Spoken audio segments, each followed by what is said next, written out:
देखिए उत्तराखंड वालों, अगर आज तुम किसी की आवाज़ नहीं बन पाए तो कल को हमारी आवाज़ बनने वाला कोई नहीं होगा।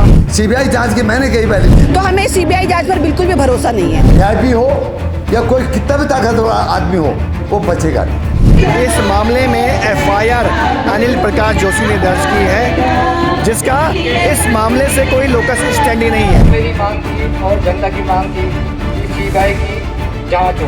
अरे मैंने सबके सहयोग से सीबीआई जांच करवाई। और ये सिर्फ अंकिता का मामला नहीं है, आप देख लीजिए देहरादून में अभी पिछले दिनों में कितनी लड़कियों को मारा गया है। ये तो मेरे जो दुर्भाग्य था वो सौभाग्य किसी और का हो गया।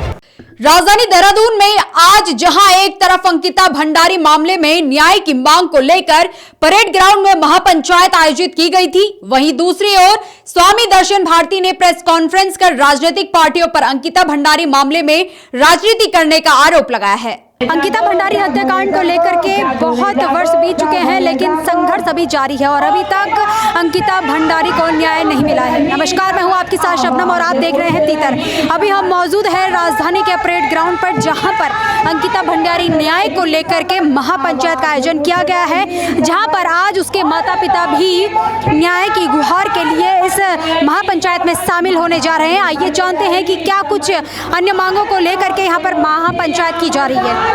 देखिए, इस मामले में सीबीआई ने जांच शुरू कर दी है, लेकिन हमारी जो डिमांड थी, जो अंकिता भंडारी के माता पिता की डिमांड थी कि सुप्रीम कोर्ट के जज की निगरानी में सीबीआई जांच होनी चाहिए।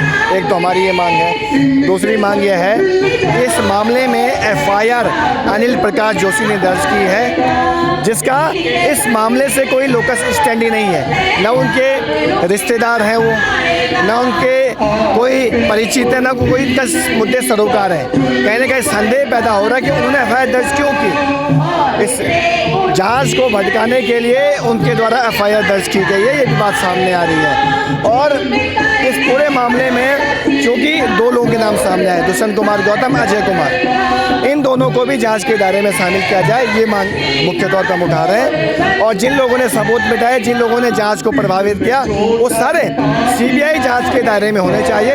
इसको लेकर महापंचायत हो रही है और इसके बाद आज जो रणनीति बनेगी, आगे हम पूरे प्रदेश भर में इस लड़ाई को और मजबूती से और तेज आगे बढ़ाएंगे। और जब तक न्याय नहीं मिल जाता अंकिता को, यहाँ की महिलाओं की सुरक्षा सुनिश्चित नहीं हो जाती है, ये संघर्ष जारी रहेगा।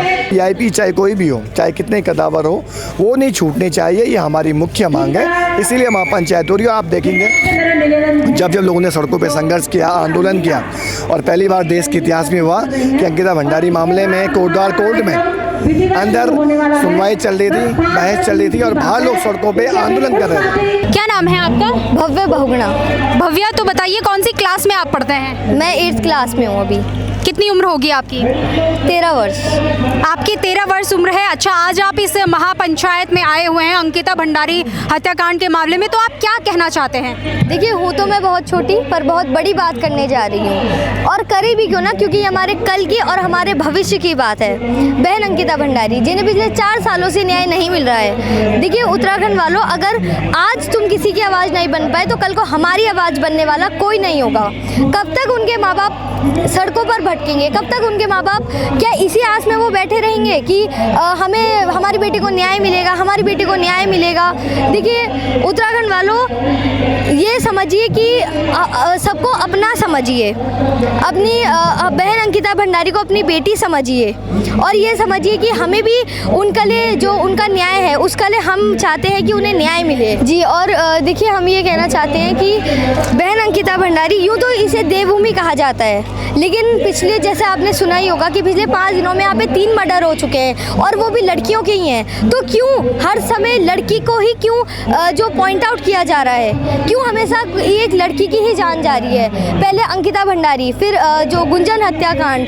तो देखिए पिछले 5 दिनों में ये 3 हत्याकांड हो चुके हैं। तो देखिए, यही है कि बहन अंकिता भंडारी को न्याय मिले। मैम, अंकिता भंडारी को लेकर के अभी तक संघर्ष ही चल रहा है, लेकिन कहीं पर भी न्याय की राह नहीं मिल पा रही है। आज महापंचायत राजधानी देहरादून में आयोजित की गई है, तो उस पर आप क्या कहना चाहेंगे? देखिए, जो आज ये महापंचायत आयोजित की गई है, ये प्रदेश की जो सरकार है जिसने भोली भाली जनता को गुमराह करने का काम करा है, जिसने आंदोलनों के आंदोलन के दबाव में आके जो ये खाना पूर्ति के लिए एक आदेश दिया गया है, उसके खिलाफ आज ये जो विरोध है वो किया गया है कि प्रदेश की जो सरकार है वो ये ना समझे कि इस मामले में एक सीबीआई झूठी आदेश देकर और प्रदेश की जनता को गुमराह कर लिया जाएगा। ऐसा बिल्कुल भी नहीं होगा। ये जो प्रदेश की जनता भोली जरूर है, लेकिन जो मोदी जी आके यहाँ पे कह गए हैं ना लोगों को कि घाम तापिए, तो जो ये इतनी जनता ये घाम तापने नहीं आई है। इस जनता में इतना जोश है और अंकिता भंडारी को लेकर के इतना गुस्सा हम लोगों के बीच में है कि हम उनकी कुर्सी को घाम तपाने का काम करेंगे और उन्हें खदेड़ कर उनकी सरकार को प्रदेश से बाहर करने का काम करेंगे।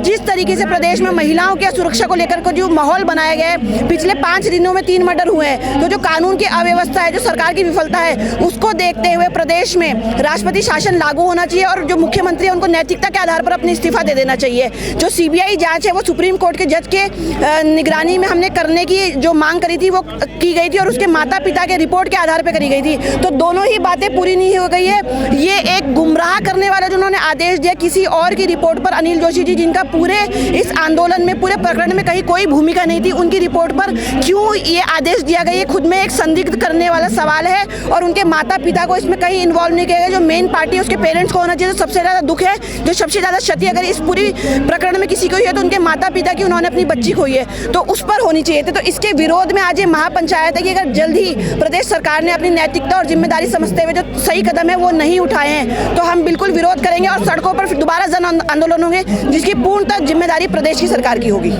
मैम, पहले सीबीआई जांच की मांग को लेकर के सवाल खड़े हुए। सीबीआई जांच के लिए मुख्यमंत्री ने कहा कि हाँ वो सीबीआई जांच करवाएंगे, लेकिन क्या आपको ये ऐसा नहीं लगता है कि राज्य में भी भाजपा सरकार है और केंद्र में भी भाजपा सरकार है, तो क्या ये सीबीआई जांच निष्पक्ष तौर पर की जा सकती है? देखिए, जो सीबीआई है वो पूरी तरीके से, जो सीबीआई है, ईडी है, पूरी तरीके से एक सरकार जो होती है प्रदेश में, राज्य में उनकी कठपुतली के रूप में काम करते हैं। तो ये जो सीबीआई जांच के आदेश दिए गए, पूर्णतः खोखली जो संस्कृति दी गई है सीबीआई जांच की, पूर्णतः खोखली पाई गई है, क्योंकि इस आदेश को आज पूरे 20 दिन लगभग होने वाले हैं और इसमें अभी कुछ भी हमें कार्रवाई करती हुई दिखाई नहीं दी गई है। तो ये जो सीबीआई है ये प्रदेश सरकार की और राज्य सरकार की कठपुतली है, तो हमें सीबीआई जांच पर बिल्कुल भी भरोसा नहीं है। मैम, जो अनिल जोशी की एफआईआर जो दर्ज करवाई गई है, तो उस प्रकरण में आप क्या कहना चाहेंगे? देखिए, अनिल जोशी जी जो है वो एक इन्वायरमेंटलिस्ट है और प्रदेश में इतने पेड़ कट रहे हैं, इतनी जो हमारी भूमि है उन पे कंस्ट्रक्शन हो रहा है, पेड़ कट रहे हैं, तो उसमें तो कहीं उनकी आवाज़ उठते हुए हमें दिखाई नहीं देगी। जो उनकी मुख्य भूमिका है वो उसमें, और इस प्रकरण में भी कहीं भी इतने आंदोलन हुए, 1000 से ज़्यादा आंदोलन हुए, किसी भी एक आंदोलन में उनकी पार्टिसिपेशन नहीं थी। तो उनकी रिपोर्ट के आधार पर ये जो कार्रवाई मुख्यमंत्री जी ने की गई है, ये खुद में एक संदिग्ध भूमिका नजर आती है। मैम, अंकिता भंडारी का जो ये प्रकरण चल रहा है, एक महज बहुत सालों से चल रहा है, अभी तक उसको न्याय की मांग नहीं है, लेकिन जब केंद्र में भी बीजेपी सरकार है और राज्य में भी बीजेपी सरकार है, तो कहाँ तक लगता है कि ये न्यायपूर्ण होगा सीबीआई जांच? मुझे ये लगता है कि देखिए, न्याय तो करना पड़ेगा, क्योंकि अभी ये जन जन तक बात पहुंच चुकी है और ये सिर्फ अंकिता का मामला नहीं है। आप देख लीजिए, देहरादून में अभी पिछले दिनों में कितनी लड़कियों को मारा गया है और सिर्फ 15% केसेस हैं जो पुलिस तक पहुंच रहे हैं उत्पीड़न के या मारपीट के उत्तराखंड में। तो जो महिलाएं एकत्रित हुई हैं वो सिर्फ अंकिता के लिए नहीं, वो अपने लिए और अपनी बेटियों के लिए भी यहाँ पे एकत्रित हुई हैं और सरकार को आज नहीं तो कल इसके आगे झुकना पड़ेगा। इसके बिना ये हल होने वाला नहीं है, ये लगातार होता रहेगा जो आज हो रहा है। तो मैम, क्या आज की जो ये महापंचायत है, इस महापंचायत के बाद क्या न्याय मिल सकता है? मुझे लगता नहीं है, क्योंकि जो भाजपा सरकार है काफ़ी बेशरम किस्म की है। उनको आप कुछ भी कह लीजिए, वो वही करते हैं जो करते हैं। लेकिन ये जो पूरा सीबीआई का मामला है, ये कोर्ट में भी तो ठहरना चाहिए ना। ये एफआईआर के मसले पे इसके अटकने की पूरी उम्मीद है, क्योंकि एफआईआर, ये अनिल जोशी की एफआईआर कोई मायने नहीं रखती है, उसके पेरेंट्स की एफआईआर मायने रखती है। तो और मुझे लगता है कि ये सिर्फ यहाँ तो महापंचायत हो रही है, लेकिन हम तो पौड़ी में और सब गांव-गांव में महापंचायत कर रहे हैं, तो हमारा शब्द जो है वो पूरी महिलाओं तक जा रहा है और मुझे उम्मीद है कि महिलाएं लड़ती रहेंगी जब तक इंसाफ नहीं मिलेगा। हम लड़ेंगे। सर, आज अंकिता भंडारी को लेकर के महापंचायत आयोजित की गई है, उसके माता पिता भी यहाँ पर मौजूद है, लेकिन कहीं ना कहीं आज भी उस लड़की को न्याय नहीं मिला है। आज भी लोग सड़कों पर उतरे हैं और न्याय की गुहार लगा रहे हैं, तो इस पर आप क्या कहना चाहेंगे? सरकार की मंशा पहले दिन से झूठी बेईमानी करने की थी, वीआईपी को बचाने की थी। लगभग 3 साल तक जनसंघर्ष करना पड़ा और जब भाजपा के विधायक की एक पत्नी ने ये बातें उठाई, फिर जनसंघर्ष हुआ, कांग्रेस से लेकर तमाम दल आए, सरकार ने सीबीआई की जांच करी कि जिसको कहते हैं ना खाना पूर्ति करी। सबकी मांग ये थी, उसके माता पिता बैठे हैं अंकिता बेटी के, उन्होंने लिखित में दिया, उनकी तहरीर थी कि सुप्रीम कोर्ट के सिटिंग जज की निगरानी में सीबीआई की जांच हो। उस बात को सरकार ने हटाया। जिस व्यक्ति का अंकिता भंडारी के कांड में 3 वर्षों से कोई लेना देना नहीं था, जो व्यक्ति स्टेट स्पॉन्सर हम कह सकते हैं, तमाम तरीके के फायदे स्टेट से ले रहे हैं, जिनका कोई लेना देना नहीं था, उस व्यक्ति के नाम से थाना वसंत विहार में कांड होता है, जिला पौड़ी में, यमकेश्वर में, थाना वसंत विहार में, देहरादून में, उस व्यक्ति के नाम से एफआईआर लिखाई गई। कोई भी छोटा कानून का जानकार आदमी ये देखेगा, ये केस लोकस स्टैंडाई में ही खत्म हो जाएगा। अंकिता भंडारी मामले को लेकर के आज राजधानी देहरादून में महापंचायत थी। हमने सभी लोगों से बातचीत की, आपने देखा कि किस तरीके से लोग अंकिता भंडारी को न्याय दिलाने की मांग कर रहे हैं। उत्तराखंड की जनता सड़कों पर उतर रखी है। इवन उत्तराखंड के हर एक जिले से, हर एक जगह से, हर एक गांव से लोग अंकिता भंडारी न्याय के लिए राजधानी देहरादून में पहुंचे, प्रदर्शन किया। लेकिन सवाल ये उठता है कि क्या अंकिता भंडारी को न्याय मिल पाएगा या फिर इसी तरीके से दिन प्रतिदिन लोग सड़कों पर उतरते रहेंगे। बात केवल अंकिता भंडारी के न्याय की नहीं है, बात हर एक महिला और हर एक बालिका की सुरक्षा के लिए। फिलहाल इस खास रिपोर्ट में इतना ही। देखते रहिए तीतर न्यूज़। धन्यवाद।